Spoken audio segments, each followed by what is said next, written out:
ma foyi bon da kɔnɔ ya kama kɛ. Donc ne bɛ ka danger min fɔ aw ɲɛna. C'est le plus grand danger qui guette le Mali. Aw bɛna wuli ka ɲɔgɔn faga Mali kɔnɔ n'a ma kɛ a ka fuma tu ɲɛmɔgɔden. Ah sɛbɛn. Mun bɛna digi ne la k'a fɔ ko n y'a fɔ aw ɲɛna o de bɛna n tɔɔrɔ. O de bɛna n tɔɔrɔ. K'a fɔ ko n y'a fɔ aw ɲɛna a bɛ ka kɛ o de bɛ ka n tɔɔrɔ. A dun bɛ kɛ dɛ. Tant que aw ma Assimi Goïta bɔ an da la ka jamana di den ɲuman ma. Den b'a to maliyɛn den mun bɛ se ka nana ka bɛlɛkisɛ kelen ye ka n'a di jamana ma jamana ka bɔ nin faden sagoya in na.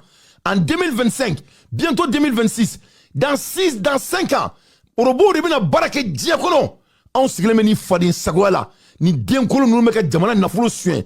Hali n'i wolola kunun i b'a dɔn ko ninnu tɛ hali zon ye zonya yɛrɛ ma ye ninnu yɛrɛ tɔgɔ tɛ zon ye ninnu baw kuma ninnu ne yɛrɛ t'a dɔn ninnu ye maliyɛn den yɛrɛ yɛrɛ ye a bɛɛ ni Ala na kira cɛ ninnu faw ou mɔkɛ ou mɔmusow halaladenya kɔni u n'o ma si so kelen kɔnɔ a tɛ kɔrɔbɔ dɛ u ni halaladenya kɔni ma si so kelen kɔnɔ o tɛ se ka nɔgɔ to o kuma kɔnɔna